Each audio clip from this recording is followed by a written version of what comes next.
우리가 마태복음을 계속 묵상하고 있는데, 성경 공부를 하는데, 요즘 우리가 다루는 마태복음 본문을 제가 살펴보고 묵상하면서 깨닫는 것이 하나 있습니다.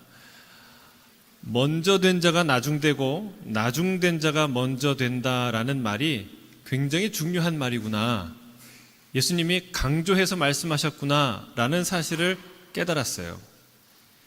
19장 20장에 주님이 분명한 똑같은 문장을 두 번이나 반복을 하시고, 또 이 뒤에 우리가 살펴볼 21장에 가서 또 읽어보면요, 그 맥락의 말씀을, 메시지를 한 번 더 하는 것을 알 수 있어요. 그리고 그런 이야기들이 실제 사건과 예수님의 가르침과 비유를 통해서 반복적으로 일어나고 있어요. 21장에 보면 사람들이 예수님께 당신이 무슨 권위로 이런 일을 행하느냐라고 얘기할 때 예수님이 뭐라고 얘기한 줄 아세요? 내가 진실로 진실로 내게 이르노니 창기와 세리들이 너희보다 먼저 하나님 나라로 들어갈 것이다, 이런 말씀을 하세요. 충격적인 얘기예요. 그들에게는, 대제사장과 서기관들과 바리새인들에게는 이 말이요, 굉장히 충격적이고 수치스러운 말이에요. 놀라운 말이에요. 너희들이 그 멸시하고 천하게 여기는, 경멸하는 그 창기와 세리들이 너희보다 하늘나라에 먼저 들어간다는 거예요. 먼저 들어간다는 말은 뒤에 들어간 사람이 들어갈 수도 있고 못 들어갈 수도 있다는 거죠. 여러분, 비행기를 타다 보면요, 가끔 종종 뒷좌석에, 맨 뒷좌석에 앉을 때가 있어요. 비행기 그 좌석 구조를 아시죠? 맨 앞에 퍼스트 클래스, 그 다음에 비즈니스 클래스, 그 다음에 이코노미 클래스예요. 이코노믹, 보통 우리가 이코노믹 쓰는데, 보통 이코노믹 앞에는 누가 있습니까? 맨 앞에는 갓난 아이들을 같이 동승하는 부모나, 그 뒤에는 누가 있냐면 우수 고객들, 우수 고객들을 바로 앞에 배치해요. 서비스하기도 좋고 빨리 탔다가 빨리 내릴 수 있는 자리이기 때문에 그래요.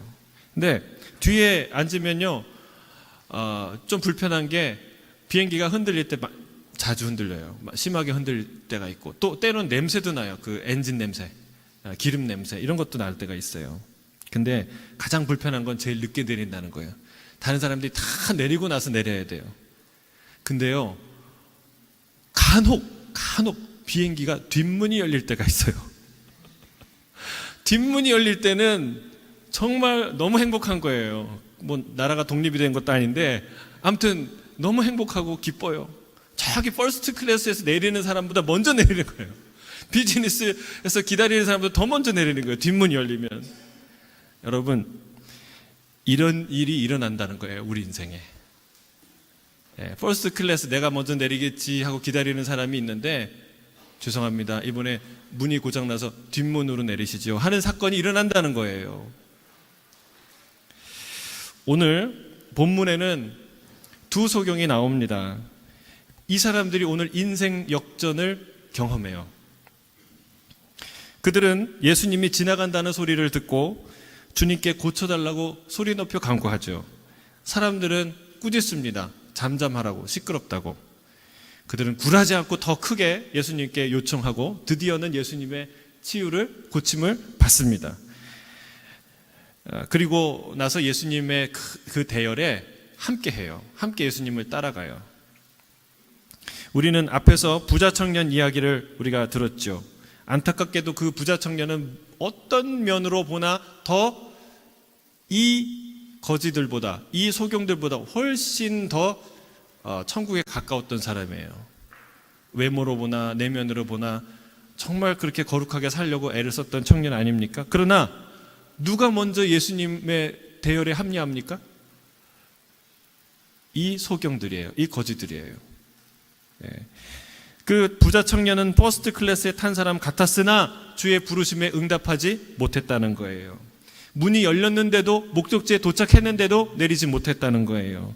반대로 천국보다 지옥에 가까운 곳에 살고 있다고 생각되는 이 두 거지 맹인들은 예수님의 대열에 참여하게 됩니다. 할렐루야.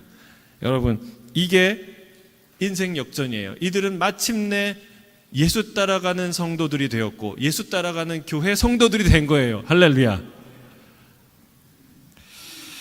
이게 진짜 인생 역전이 일어나는 순간인 줄로 믿습니다. 예수님 만나는 것이 정말 진짜 인생 역전이에요. 세상을 따르다가 예수님 따라가는 것. 눈에 보이는 세상, 육신의 정욕, 안목의 정욕, 이생의 정욕, 이생의 자랑, 그거 따라다니다가 이제 보이지 않은 영원한 가치를 따라가는 그런 인생이 되는 게 진짜 인생 역전이라는 사실입니다. 저는 오늘 이 선포되는 말씀을 통해 두 소경에게 일어났던 놀라운 인생 역전이, 비행기의 뒷문이 열리는 사건이 저와 여러분 가운데 일어나는 오늘 이 아침이 되길 주의 이름 축복합니다. 오늘 본문 29절, 30절 함께 읽겠습니다. 29절입니다. 시작. 그들이 여리고에서 떠나 갈 때에 큰 무리가 예수를 따르더라. 맹인 두 사람이 길가에 앉았다가 예수께서 지나가신 다음을 듣고 소리질러 이르되 주여 우리를 불쌍히 여기소서 다윗의 자손이여 하니. 마태복음에는 두 맹인이 등장합니다. 그런데 같은 병행 구절인 마가복음을 보면 거기에는 한 소경이 등장해요. 이름이 바디메오라 하는 사람이에요. 우리는 마태, 마가 두 사람의 기록이 다 진실이라고 믿습니다. 그렇다면 우리는 마가가 생생한 현장감을 드러내기 위해서 한 명의 구체적인 인물을 선택했다는 사실을 알 수 있어요. 이름 없는 두 맹인보다 바디메오라는 한 인물을 생각하면서 읽을 때 훨씬 그 상황과 메시지에 몰입할 수 있는, 집중할 수 있는, 생생한 그 현장감을 느낄 수 있는 이 장점이 있기 때문에 그렇습니다. 마가복음의 이야기를 한번 읽어보겠습니다. 마가복음 10장 46절, 47절이에요. 함께 읽겠습니다. 시작. 그들이 여리고에 이르렀더니 예수께서 제자들과 허다한 무리와 함께 여리고에서 나가실 때에 디메오의 아들 맹인이 바디메오가 길가에 앉았다가 나사렛 예수시란 말을 듣고 소리질러 이르되 다윗의 자손이여 예수. 마가는 두 맹인 중에 한 사람을 집중해서 조명합니다. 그는 맹인이었어요. 시각 장애인이죠. 어떤 삶을 살았을까요? 지금 아마도 우리는 역사적으로 가장 장애인들을 존중하고 잘 돌보는 시대에 살고 있다고 생각합니다. 시각 장애인이었던 고 강영호 박사 아십니까? 그분이 썼던 책도 있고 그분의 인생을 다뤘던 영화도 있는데 별은 내 가슴에 라는 영화도 있었어요. 저는 못 봤는데 MBC에서 드라마로 만든 적이 있어요.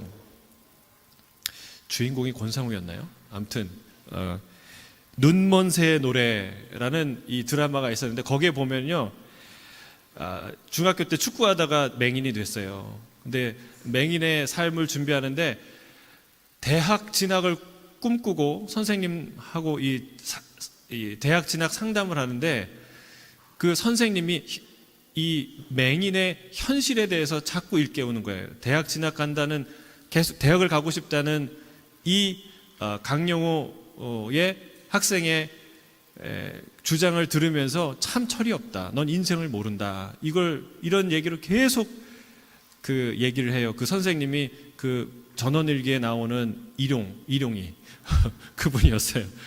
굉장히 차가운 장애인을 보는 사회의 시선. 네가 잘해봤자 마사지 하고 사람들 그렇게 해야지 네가 겨우 입에 풀칠하고 살지. 너 대학 가서 쓸데없는, 너 오히려 뒤처지는 그런 인생을 산다. 계속 이제 얘기하는 이야기를 듣는데 저게 진짜 장애인을 바라보는 우리 사회의 시선이 아닌가라는 느낌을 충분히 느낄 수가 있었죠. 여러분 2000년 전은 어땠을까요? 정상적인 아름다운 여인도, 그리고 건강한 정상적인 아이들도 여인과 아이에 대한 인권이 말할 수 없이 낮았던 그런 시절이었는데 장애인은 더할 나위도 없었다는 사실이에요. 얼마나 비참한 인생을 살았을까. 게다가 그는 거지라고 소개합니다. 마가는요, 콕 집어서 소경이라고 얘기했어도 대충 짐작이 가는데 거지, 소경, 바디메오라고 기록합니다. 그러니까 그 사람은 바디메오라고 사람들이 하면 그는 거지였어요. 거지로 알고 있었어요.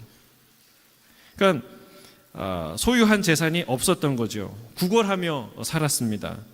그가 걸치고 있는 겉옷이 그가 가진 재산의 전부였다는 사실이에요. 그리고 또한 그의 이름이 바디메오예요. 바라는 말은 아들, 누구누구의 아들이란 뜻이에요. 바요나 시모나라고 얘기할 때는 요나의 아들 시모나라는 뜻이죠. 그러니까 바디메오. 그러면 아빠가 있었어요, 없었어요? 있었어요. 그런데 그 아버지가 형편이 좋았다면 이 아들을 거지라는 말을 듣지 않도록 돌봤겠죠. 그러나 아버지 디메오는 그를 돌볼 수 없었던 형편인 것이 분명합니다. 그와 그 가족 모두는 가난한 가문, 가난한 경제적으로 어려움을 공고함을 겪었던 가족이었다는 사실이에요. 여러분 보세요. 이 소경을 둘러싼 삶의 환경들, 그는 극복할 수 없는 신체적 장애를 안고 있었어요. 평생 가난과 구걸의 삶을 살았어요. 그리고 그 주변에도 가난한 가족들이 있었어요. 그게 그를 둘러싼 조건들이었습니다. 환경들이었어요. 생각해 보세요. 얼마나 절망적인 상황입니까? 그는 순전히 다른 이의 동정과 도움에 기대어 하루하루를 견디며 살았어야 돼요. 어떤 목적을 향해 달려가는 인생이 아니라 그냥 하루하루를 견디며 살아가야 되는 인생이 있죠. 여러분, 저와 여러분 가운데, 우리의 인생 가운데 이런 시간이 또 이런 환경에 처해 있는 경우가 있습니다.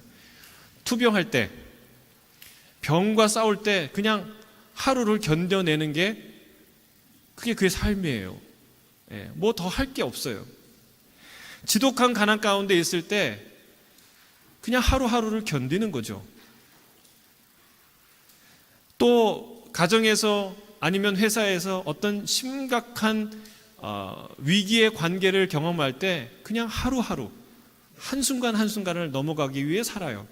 여러분, 이 바디메오의 이 소경의 인생이 그러한 인생의 지경에 처해 있었다는 사실입니다. 그런데 이때 예수님이 오신다는 소식을 들어요. 예수님이 오신다. 예수, 그 이름은 희망의 이름인 줄로 믿습니다. 어둠을 뚫고 내려오는 생명의 찬란한 빛인 줄 믿습니다. 이 예수님이 지나가신다는 거예요. 내가 구걸하고 있는 그 길 앞을 예수님이 지나가신다는 거예요. 여러분 생각해 보세요. 그 시간이 길까요? 예수님이 내 앞을 지나가는데 몇 초가 걸릴까요? 예? 그 자리에 앉아있던 구걸하던 시간은 1년 365일이에요. 그게 1년만 됐겠습니까? 수십 년이에요. 앞으로도 그렇게 될 거예요. 근데 예수님이 지나가는 순간이, 그 앞을 지나가는 순간이 얼마나 될까요? 예수님이 그 앞에 유난히 천천히 1분 동안 지나가셨을까요? 아니에요. 불과 1초? 슥 휘릭 지나가면 끝나버리는 순간이에요. 영영 다시는 보지 못하는 기회지요. 근데 그들의 인생이, 이 두 사람의 인생이 바로 이 순간에 일어났다는 거예요. 인생 역전이 바로 이 순간에 일어났다는 사실이에요. 그들은 어떻게 이 기회를 잡았을까요? 그들은 먼저 소리를 높여 예수님께 간구합니다. 주여, 우리를 불쌍히 여기소서. 다윗의 자손이여. 크게 소리를 외칩니다. 여러분, 이 기도 많이 들어보지 않았습니까? 누가 했던 기도입니까? 마태복음 9장에서 어떤 소경들이 또 외쳤던 말이었고, 15장에서 가나안 여인, 수로보니게 여인이 주님 앞에서 외쳤던 기도였어요. 여러분, 이것은 위대한 기도인 줄 믿습니다. 이 모든 사건을 만든 가장 중요한 행동이 바로 이 기도예요. 주여, 나를 불쌍히 여기소서. 이게요, 잔잔한 파도에 파문을 여는 돌멩이 같은 역할을 한다는 거예요. 생각해 보세요. 호수도 있고 돌멩이도 있어요. 그런데 이 두 개가 그냥 그대로 있으면 어떤 일도 일어나지 않아요. 이 돌을 호수에 던질 때에 파문이 일어나기 시작한다는 사실입니다. 그들이 일어나 외치지 않았다면, 이 간구를 주님께 드리지 않았다면 아무 일도 일어나지 않았다는 거예요. 예수님이 그냥 휙 지나가고 끝. 아무 변화, 인생 역전은커녕 아무 일이 일어나지 않는 거예요. 이 기도, 이 외침은 여러분 도대체 어떤 힘이 있는 걸까요? 이 기도, 이 외침은 단순한 외침이 아니라는 거예요. 그냥 목소리 커가지고 예수님이 목소리, 그 큰 목소리 때문에 고쳐주신 건가요? 그게 아니라는 거예요. 그가 외친 그 소리는 절망이 아니라 희망을 붙들고 있었다는 사실을 뜻합니다. 그가 절망에 사로잡혀 있지 않고 갇혀 있지 않았다는 것을 뜻해요. 여러분, 신기한 사실이 하나 있는데, 절망하는 자는 절대로 희망이 보이지 않는다는 거예요. 절망하는 자들에게 희망이 보이지 않아요. 희망이 없는 게 아니라 희망이 다가오고 희망이 존재하는데도 희망이 안 보여요. 왜? 절망에 사로잡혀 있기 때문에 그렇다는 사실이에요. 희망을 포기하지 않는 사람들에게만 희망이 보인다는 사실입니다. 여러분의 눈앞에 희망이 보이십니까? 그러면 절망하지 않고 포기하지 않았다는 증거예요. 이 사실을 가장 잘 아는 사람이 누굴까요? 사기꾼들입니다. 사기꾼들은 본능적으로 알아요. 제가 1대1을 하던 친구 중에 보이스피싱을 당한 친구가 있어요. 청년이에요. 멀쩡한 청년입니다. 잘생기고 똑똑하고 공부도 유명한 대학 나왔어요. 회계사였어요. 그런데 보이스피싱을 당했어요. 금액이 컸어요. 1,000만 원이 넘었어요. 그래서 제가 충격을 받았어요. 이런 사람도 보이스피싱 당하는구나. 보이스피싱이 뭐냐, 도대체 어떤 거냐, 제가 그때부터 궁금해갖고 찾아봤는데 대표적인 사례가 이런 거예요. 전화가 걸려왔는데, 당신의 아이가 지금 급하게 사고를 당해갖고 지금 사경을 헤매고 있다고. 병원에서 사경을 헤매고 있는데 지금 바로 치료 들어가지 않으면 생명의 위험이 있다고. 근데 거기에 입원을 하고 수속해야 되는데 빨리 여기다 입금하시라고. 그럼 여러분 입금하시겠어요? 안 하겠어요? 안 해야 돼요. 안 돼요. 조금만 더 생각해 보면 되는데, 근데 여러분 아들이 다쳤다는데, 생명이 위급하다는데, 여러분 제정신 그냥 아무렇지도 않게 아는 사람이 몇 명이나 있겠어요? 그렇지 않다는 거예요. 여러분, 이 사기꾼이 노리는 것, 뭘 노릴까요? 뭘 노리는 걸까요? 이 사람이 두려움에 사로잡히는 것을 원하는 거예요. 두려움이 그의 영혼과 눈을, 그의 마음을 확 가려버리고 덮어버리는 것을 원하는 거예요. 그게 목적이라는 것이죠. 그 두려움에 일단 묶이게 되면 사리 판단이 되지 않기 때문에 그렇습니다. 내 아들이 당장 어떻게 될까봐 두려워서 그들이 하라는 대로 다 하게 되는 거예요. 아들 핸드폰으로 한번 전화하면 되는데, 전화해보면 되는데, 아빠 웬일이야? 그러면, 그랬어? 그리고, 근데 그 생각이 안 드는 거예요. 두려움에 사로잡힐 때. 이게 사기꾼들이 정확하게 알고 있는 포인트예요. 그리고 그걸 노리고 있어요. 사탄도 이걸 노리고 있어요. 우리 마음에 두려움으로 눈과 귀가 가리도록. 절망에 사로잡힌 자는 희망이 보이지 않습니다. 가데스 바네아에서 이스라엘 백성에게 사이에서 일어난 일들이 바로 정확하게 이런 영적 현상이었어요. 그들은 절망에 사로잡혀서 하나님이 하셨던 위대한 일도 까먹고 하나님이 하실 놀라운 일들도 기대하지 못했어요. 희망이 없었기 때문일까요? 아니에요. 하나님이 그 어느 때보다 가까이 계셨는데 그들은 그 어느 때보다 깊은 절망에 사로잡혀 있었어요. 그래서 오히려 희망을 얘기하는 갈렙과 여호수아를 어떻게 했습니까? 죽이려고 했어요. 여러분 주변에 절망 가운데 있는데 누군가 희망을 얘기하면 때려주고 싶어요. 막 가서. 근데 잘 가만히 생각해 보세요. 저 사람, 내가 절망에 빠져 있는 것은 아닌지. 그럼 내가 절망에 빠져 있을 때 그런 마음이 든다는 거예요. 희망이 없어서 안 보이는 게 아니라 절망이 희망을 보지 못하게 한다는 사실입니다. 예수님이 지나가신다는 이야기가 맹인 거지 바디메오에게는 그냥 하나의 흥미로운 뉴스가 아니었다는 거예요. 그는 일생일대의 희망의 기회로 다가왔다는 사실입니다. 여러분, 제가 희망이 우리를 살린다고 말하는 거 아닙니다. 주님이 우리를 살립니다. 할렐루야. 주님이 우리를 살려요. 그가 희망의 눈으로 보았기 때문에 예수님이 나의 희망이 되었다는 얘기를 하는 것이 아닙니다. 희망의 빛이 와도 절망에 사로잡혀 있는 자는 그 빛을 감지하지 못하게 된다는 사실이에요. 여러분, 어떻게 맹인 거지 바디메오가 그 짧은 순간을 영원한 기적의 아름다운 순간으로 바꾸어 놓았을까요? 어떻게 일생에 단 한 번밖에 오지 않는 그 기회를 잡을 수 있었을까요? 절망하지 않았다는 거예요. 베데스다 연못 옆에 누워있던 38년 된 병자에게 주님은 묻습니다. 뭐라고 묻습니까? 몇 년 되었냐 이거 묻지 않아요. 네가 낫기를 원하느냐. 여러분, 몸이 아프거나 다쳐서 38주만 누워 계시면 무슨 생각이 들까요? 희망도 절망으로 바뀝니다. 38주만 누워 있어도, 아니 38일만 누워 있어도 그럴걸요? 그런데 38개월도 아닌 38년 동안이나 아파서 누워있는 사람에게 희망이 남아있을까요? 희망을 붙드는 게 가능한 일일까요? 여러분, 주님은 아셨어요. 그 안에 희망이 있다는 것.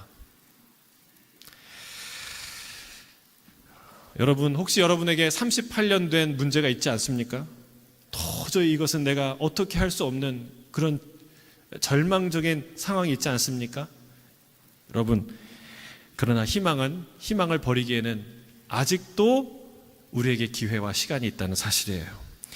바디메오는 절망적인 상황 속에 있었으나 절망에 갇혀 있지 않았습니다. 사탄과 세상은 우리를 절망적 상황 속에 몰아넣을 수는 있지만 절망에 가둘 수 없는 줄로 믿습니다. 왜 그렇습니까? 베드로와 같은 옥문을 천사들이 그냥 굳게 닫힌 문을 열었듯이 여러분, 우리의 절망의 문을 여실 수 있는 분이 계시기 때문에 그렇습니다. 그분은 예수 그리스도예요. 그분이 바로 이 시간, 이 순간 소경 바디메오 앞을 향해서 걸어오고 계세요. 지나가는 게 아니라 바디메오를 향해 걸어오신 거예요. 여러분, 걸어왔다가 우리가 안 잡으면 지나가는 거예요. 그렇죠? 주님이 우리 앞을 지나가십니까? 우리를 향해 걸어오십니까? 우리를 향해 걸어오신다는 사실이에요. 여러분, 주님의 이름으로 축복합니다. 절망에 사로잡히지 않기를 축복합니다. 절망에 사로잡히면 여러분 앞을 수시로 지나가시는 그 예수님, 그 희망의 이름을 발견하지도, 그 이름을 붙들지도, 그 놀라운 치유를 경험하지도 못하게 된다는 사실입니다. 이렇게 외치시길 바랍니다. 절망아 떠나갈 지어다. 사망아 너의 승리가 어디 있느냐? 너의 쏘는 것이 어디 있느냐? 여러분, 외치길 주의 이름 축복합니다. 뭐라고 외쳐야 돼요? 또 다윗의 자손 예수여, 우리를 불쌍히 여기소서. 주님이 계시는 한 희망이 있는 줄로 믿습니다. 인생 역전은 스스로 포기하지 않는 그런 한 영혼에서 온다는 사실이에요. 오늘 본문 31절 같이 읽겠습니다. 31절 시작. 우리가 꾸짖어 잠잠하라되 더욱 소리질러 이르되 주여 우리를 불쌍히 여기소서 다윗의 자손이여 하는지라. 이들이 소리를 치자 곧바로 예수님이 알아듣고 치유하셨으면 좋겠는데 태클이 들어옵니다. 사람들이 시끄럽다고, 조용히 하라고 이렇게 얘기합니다. 왜 그랬을까요? 왜 도와달라고 얘기하는데 도와주지는 못할 망정 왜 잠잠히 하라고 꾸짖기까지 했을까요? 너 같은 사람이, 너 같은 자가 예수님의 길을 막을 수 없다, 멈출 수 없다라는 얘기겠죠. 세 가지 정도의 마음이 있었을까요? 첫 번째는 예수님 바쁘시다. 예수님이 지금 큰 무리와 함께 어디로 가고 있어요?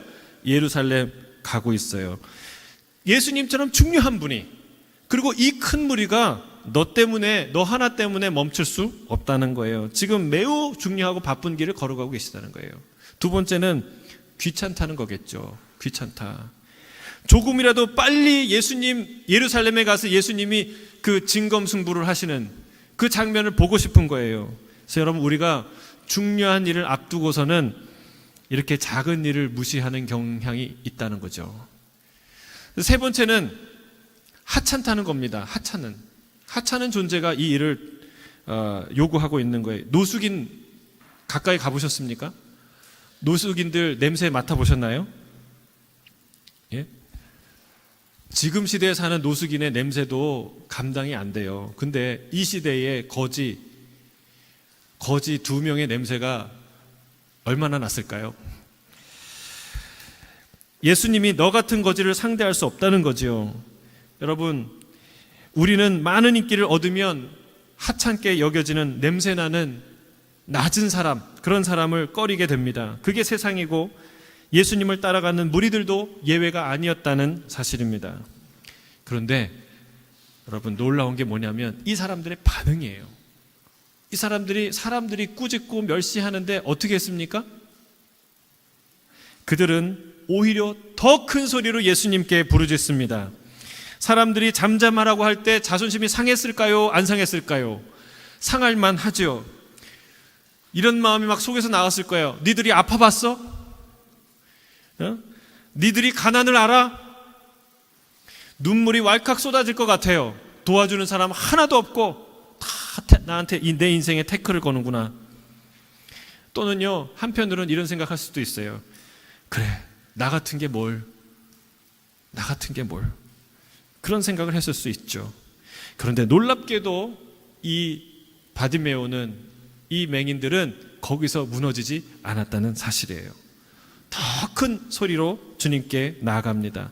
여러분, 이 외침은 반항심이었을까요? 간절함이었을까요? 절박함이었을까요? 희망이었을까요? 믿음의 고백이었을까요?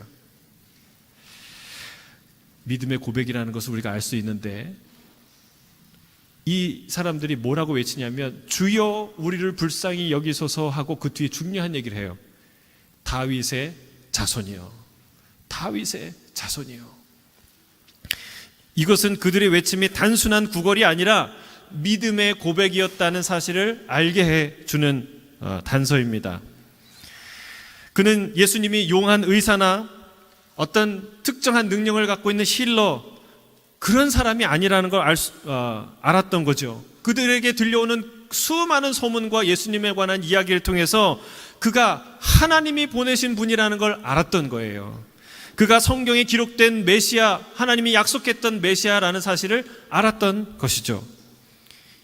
여러분, 믿음만이 절망의 벽을 뚫고 나갈 수 있게 합니다. 이 믿음만이. 그들에게는 간절함만 있고 그들에게 간절함과 오기만 있었다면 결코 수많은 군중의 그 소리에 묻혀버렸을 거예요. 이 사람들이 목소리가 컸기 때문에 예수님이 이들을 돌아본 게 아닙니다. 여러분, 큰 무리가 따르는데 이런저런 소리가 났을 거예요.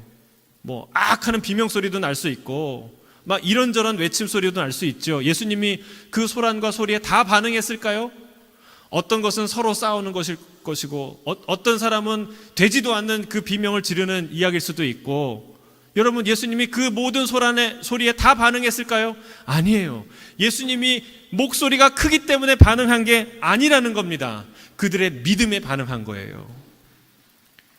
여러분, 목소리가 크다고 아니에요. 예수님이요 12년간 혈루증을 앓았던 한 여인의 작은 터치를 느꼈던 분이에요.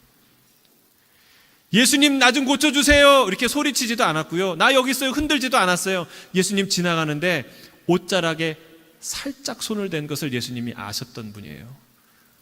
여러분, 예수님은 뭐에 반응하세요? 큰 목소리에 반응하는 거 아니에요.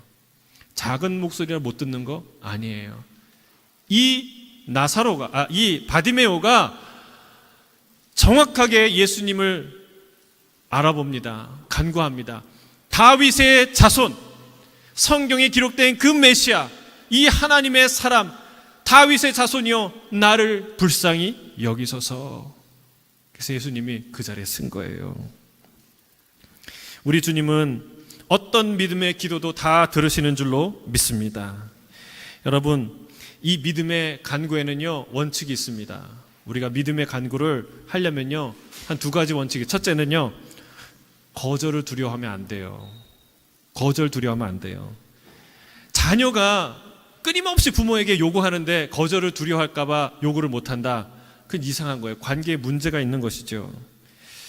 오히려 우리가 하나님 앞에서 거절을 두려워하는 것은 오만입니다. 하나님께는 얼마든지 우리의 요구를 거절할 권리가 있어요, 없어요? 있어요.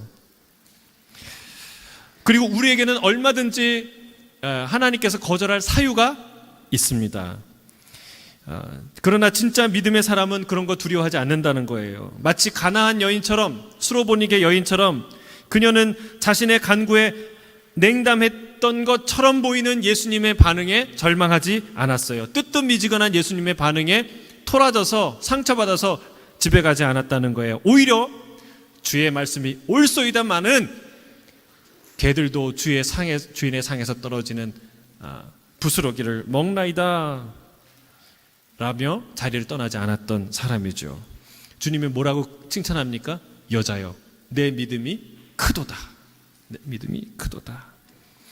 또한 사람들의 반대나 비난을 두려워해서는 안 됩니다. 너는 구걸하는 거지고 냄새나는 거지 아니냐, 맹인이 아니냐, 하찮은 존재가 아니냐, 사람들이 나의 현실을 인식시키려고 비난하고 얘기하고 깨닫게 합니다. 시끄럽다고, 잠잠하라고 말합니다. 세상의 사람들은 믿음의 사람을 존중할까요? 박수칠까요? 아니요, 그 믿음을 비난할 것입니다. 당신의 기도를 비웃을지 모릅니다. 그러나 여러분, 거기에 굴하면 안 된다는 거예요. 예수님의 죽음을 감지한 한 여인이 자기의 옥합을 가져와서 옥합을 깨뜨렸어요. 그리고 발에 부어서 눈물로 그 발을 씻겼어요. 사람들이 칭찬했을까요? 비난했을까요? 다 비난했어요. 너 미친 거 아니야? 이게 얼마짜리인 줄 알고 예수님의 발에 부어 그거 팔아다가 가난한 사람들 도와주는 것, 그게 하나님 뜻 아니야? 여러분, 많은 사람들이 비난했어요. 근데 여러분, 그녀는 그 비난에 아랑곳하지 않았다는 거예요. 거기에서 움찔해서 물러날 것이라면 거기에 가지도 않았을 거예요. 깨뜨리지 않았을 거예요. 그 귀한 옥합을 드리지도 못했겠죠. 여러분, 이 모든 믿음의 사람들의 특징이 무엇입니까? 여러분, 이 믿음의 사람들은 절대로 절망과 비난과 조롱에 발목 잡히지 않고 끝까지 예수님을 향해 돌진한 사람들이라는 사실입니다. 그들의 시선은 어디에 꽂혀 있었어요? 사람들의 시선, 사람들의 목소리에 꽂혀 있지 않고 예수님께 꽂혀 있었다는 거예요. 이게 믿음이죠. 이게 담대한 믿음을 우리에게 갖고 오는 비결이에요. 본문 32절, 34절 함께 읽겠습니다. 시작. 주께서 머물러 서서 그들을 불러 이르시되 너희에게 무엇 하여 주기를 원하느냐? 이르되 주여 우리의 눈 뜨기를 원하나이다. 예수께서 불쌍히 여기사 그들의 눈을 만지시니 곧 보게 되어 그들이 예수를 따르니라. 주님은 그들의 간구를 들으시고 멈추십니다. 그리고 그들을 부르세요. 마가복음에 보면 바디메오가요, 어떻게 예수님의 부름에 반응하냐면 겉옷을 버려두고 예수님께 나아갔다고 얘기합니다. 여러분, 이 겉옷은 어떤 겉옷이에요? 전 재산이라고 얘기했죠. 그가 갖고 있는 유일한 재산인데 그거를 다 팽겨치고 그리고 예수님께 달려갔어요. 누가 생각나지 않습니까? 예수님의 부르심에 배와 가족과 모든 직업을 다 버려두고 따라갔던 누구? 제자들이 생각나요. 같은 거예요.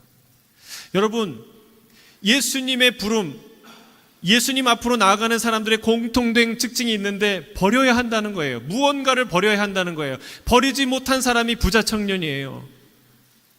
우리가 먼저 되었다고 생각해서 끝까지 붙들고 있던 이것, 그거 내려놓아야 한다는 거예요.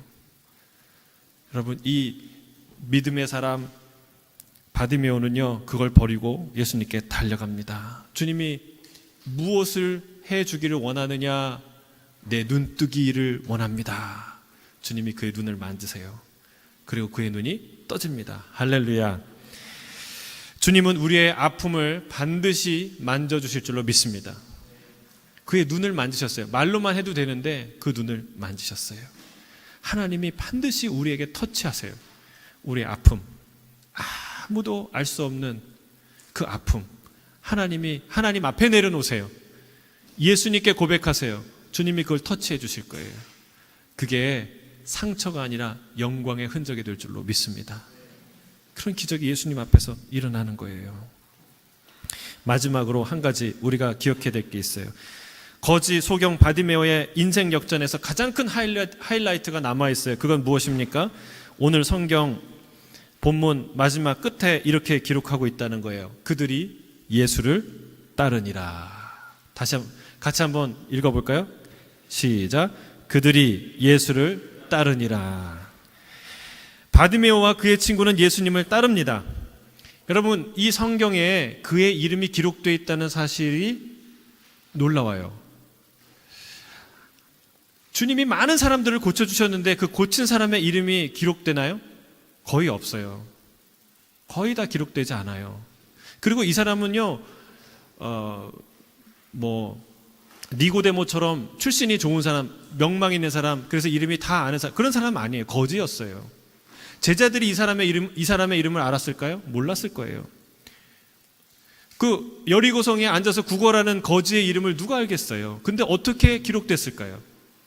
여러분, 이것은요, 그가 이 이후에 예수님의 제자로, 초대교회의 성도로 살았을 것이고, 자기의 나머지의 삶을 헌신했을 것이고, 그리고 그래서 사람들이 그의 이름을 알고 그의 이름을 이 성경에 기록되었다는 것입니다. 여러분, 그는요 진짜 놀라운 인생 역전을 경험한 거예요. 그의 이름이, 누가 성경에 자기의 이름을 올리겠습니까?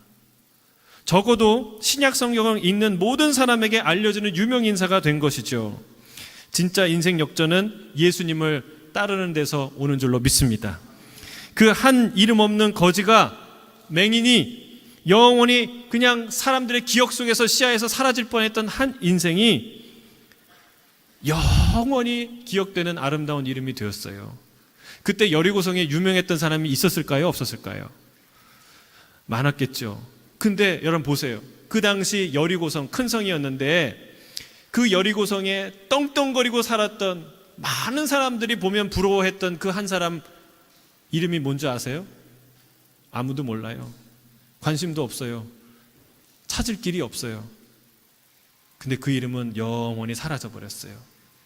그런데 길거리에서 거짓골을 하고 냄새 풀풀 풍기고 구걸을 하던 그 한 거지가 예수님뿐만이 아니라 모든 시대의 사람들이 그 이름을 알게 되는 유명 인사가 되었어요.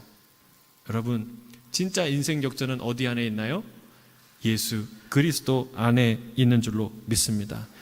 여러분, 이 세상에 수많은 사람들이 명멸한다고 하죠. 명멸. 불꽃이 타다가 사라지는 것. 여러분, 이 세상에 수많은 연예인들이요, 스타들이 혜성처럼 등장해서 유성처럼 사라져요. 유성 보셨습니까? 밤하늘의 유성. 제가 호주 와서 한 2번을 봤는데 그냥 사라지는 거예요. 그게 인생이죠. 그러나 이 바디메오는 영원토록 이름을 남깁니다. 우리는 마지막으로 여기서 부자 청년을 다시 한번 생각해 봐야 해요. 누가 먼저 된 자입니까? 부자 청년이죠. 그는 부자에다가 구별된 삶을 살려고 애쓰는 경건한 청년이었어요. 누가 봐도 이 거지 소경 바디메오보다 100배는 더 천국에 가까웠던 사람이었죠. 그러나 결국 누가 예수님을 따릅니까? 누가 예수님 곁에 남습니까? 누가 영원히 기억되는 이름을 갖습니까? 주님은 이런 일이 많이 일어날 것이라고 주님이 말하고 있어요. 한 번 얘기하는 것이 아니라 반복해서, 강조해서 실제로 일어난 사건들을 기록하고 있습니다. 다시 한번 주 이름을 축복합니다. 예수님께 기억되는 자가 되길 주 이름 축복합니다. 진짜 유명한 사람은 예수님이 기억하는 사람이에요. 사람들이 기억하는 그 유명세는 다 사라지고 말 거예요. 여러분이 기억하는 유명인 몇 명이나 있습니까? 여러분, 그러나 예수님이 기억하는 이름은 영원히 불려질 거예요. 영원히. 예수님이 친구처럼 여기는 자, 예수님이 귀하게 여기는 자, 예수님이 사랑하는 자가 천국에서 가장 큰 자인 줄로 믿습니다. 누가 그런 사람입니까? 세상에서 작고 보잘것없다고 여겨졌던 한 사람이었습니다. 낮고 천한 곳에 섰다고 멸시당하던 자였습니다. 그러나 그는 예수님을 꼭 붙들었던 자이고 주저하지 않고 예수님을 향해 달려갔던 자였습니다.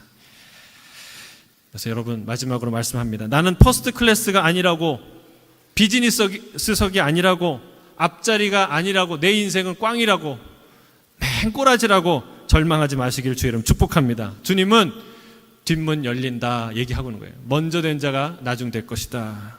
인생 역전의 문이 열릴 줄로 믿습니다. 인생 역전의 문은 누구입니까?